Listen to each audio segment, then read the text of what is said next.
What's up, guys? Today on Dirt Lifestyle, we're going to do what I think is the #1 mod, the first thing you should do to any new 4x4, and that is install a winch bumper.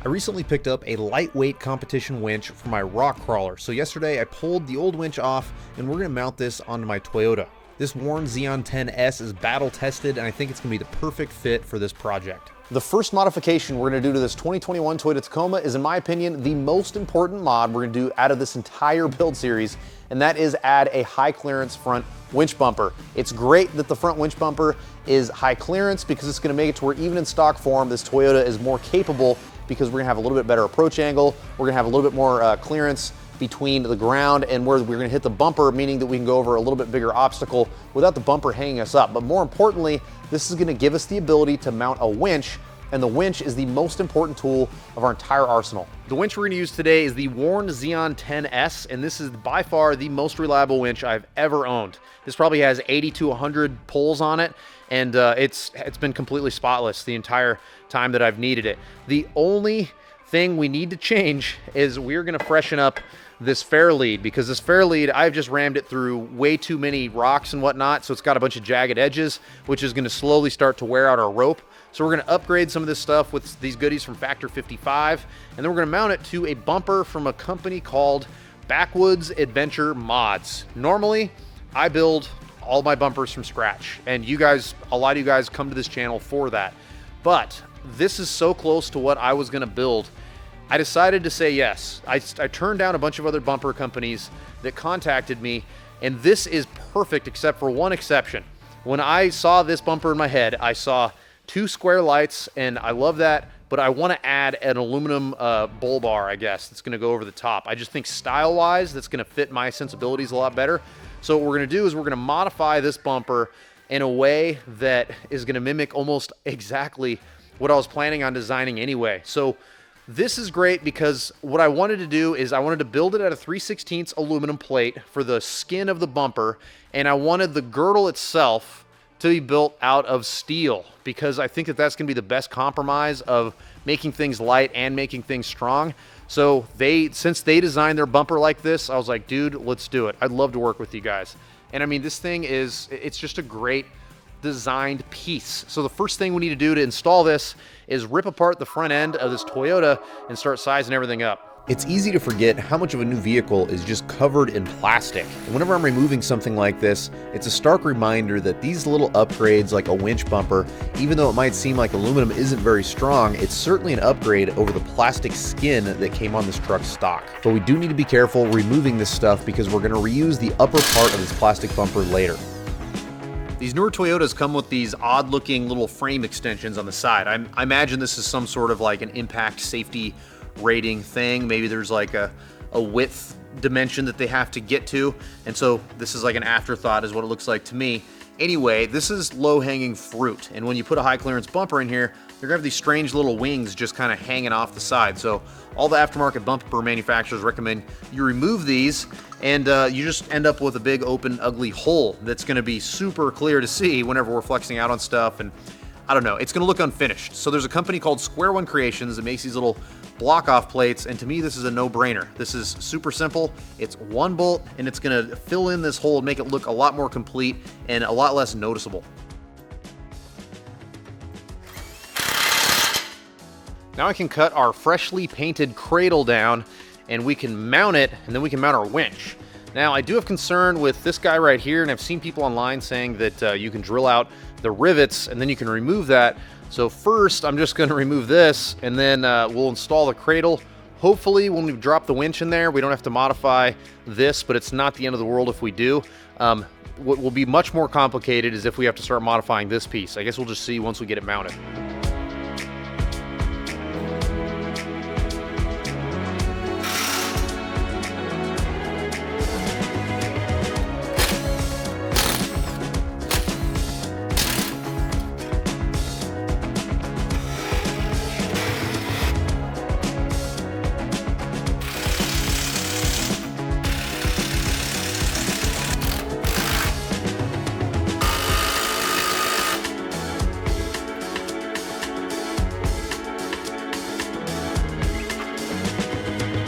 Remember how I didn't want to have to modify this?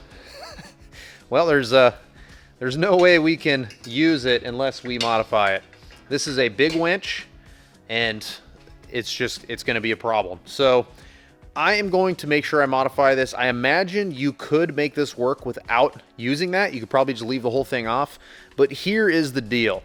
We're going to be reusing some of this plastic. We're going to be trimming away a bunch of the lower section of this plastic, and we're going to reuse some of this stuff. And these 4 holes right here, they mount into that bracket. So I want to be able to retain this bracket in some capacity. I have the tooling in here to fabricate an entire new one, but I don't really want to do that. What I'm thinking I'm going to do is trim away this intersection here, and then I might just throw a little chunk of aluminum on top of it and bolt it together or rivet it together so this upper part still has a little bit of backbone. What I don't want to have happen is as I'm wheeling or driving, you know, and someone's filming me, because I have a YouTube channel, people are going to be filming me, I don't want this plastic to just be moving around. So if you're planning on doing this bumper and you're looking at this video thinking, well, that's kind of an oversight, a lot of winches have a control box that you can mount in different locations. It's really just a big winch like this that you're going to have this sort of an issue with. In the past, I've lost entire days just fabricating a little piece like this from scratch, but now I know better than that. This is something that will not be seen at all unless you uninstall the grill, so I don't think it's worth my time to reinvent the wheel. I'm just going to spend a couple of minutes, I'm going to put a little bend in a scrap piece of aluminum I have laying around, and then I'm going to connect everything together with rivets.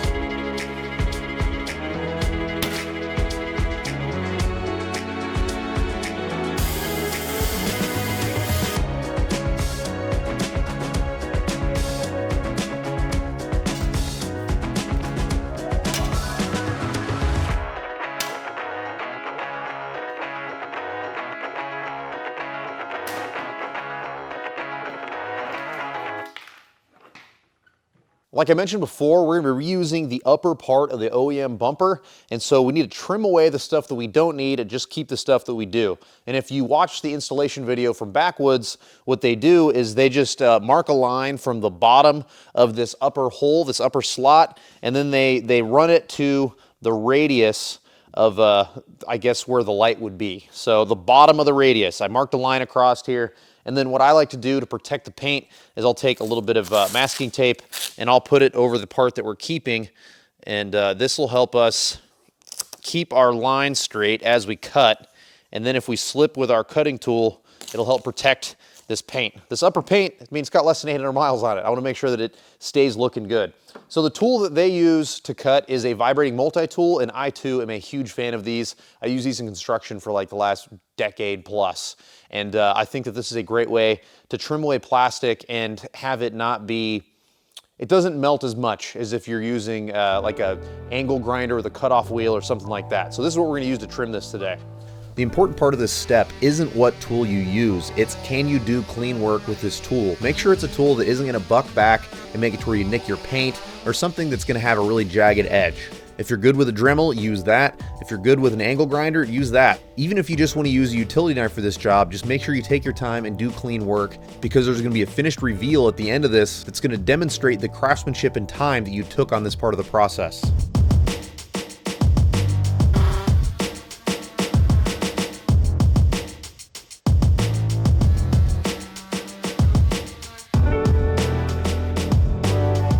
The bumper's on and we're ready to modify it. This is the whole reason that I ordered it unpainted, is because I love the shape of this bumper as a base, but I see a bull bar and 2 lights mounted under it. So I've got these great lights from Baja Designs. If you guys haven't checked out the LP4s, they're ridiculous. I'm gonna mount one right there. I'm gonna mount one right here. And the way that I see this is I see a bull bar that starts here, goes up just a little bit, and then runs across. And then I'd like to add some sort of a support structure between the bumper and the bull bar, and then throw some dimple dies and stuff in there for style points. And then we can pull it off and paint it. So what I'm gonna do is I'm gonna grab some 1 3/4 inch aluminum tube that I've sitting in the back of the shop specifically for jobs like this, and we're just gonna start trying to tack things together and see what looks good.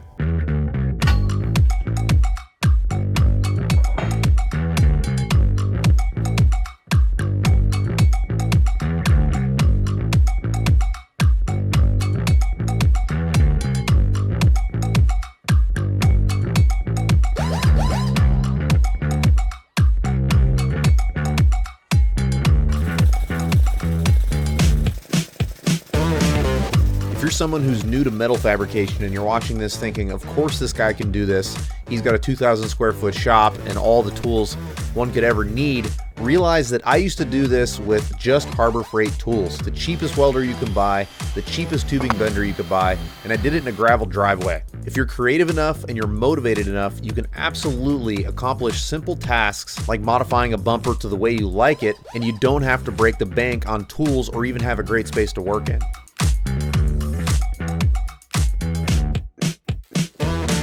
Before I make my final welds on the bumper, I like to test my welds on a couple pieces of scrap and really dial in the settings of the machine. This way, when it comes time to actually make the welds I need, I'm much more confident and much less frustrated when I need to dial things down.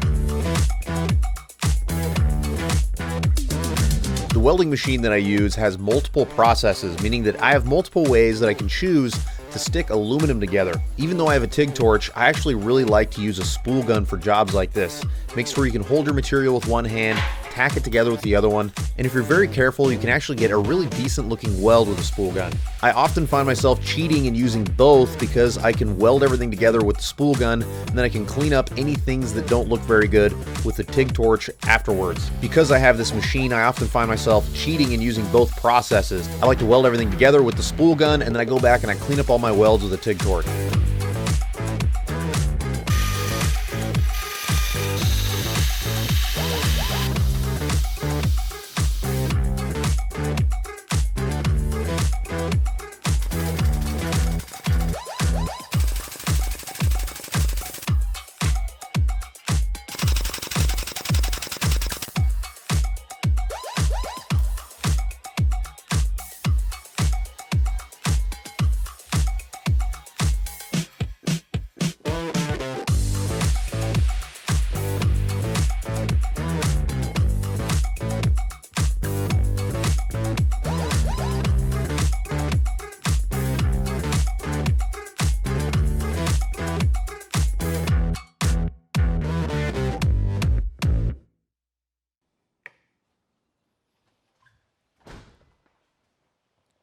It's the next day.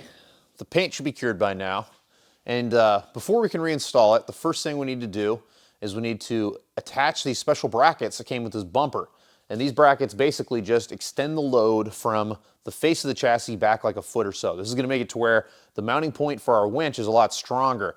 So we're going to have to trim away a little bit of the inner fender liner so we can slide these brackets in there.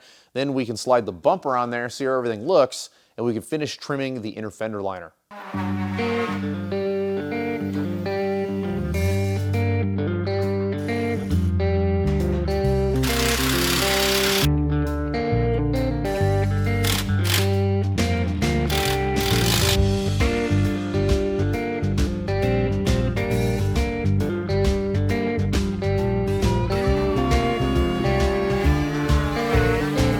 Remember the little piece that we modified to hold the plastics onto the vehicle? I touched it up with some chassis black last night, and once you install everything, I think that it blends in perfectly to the factory chassis color. We now have the room for this larger profile winch, and we didn't sacrifice a professional fit and finish.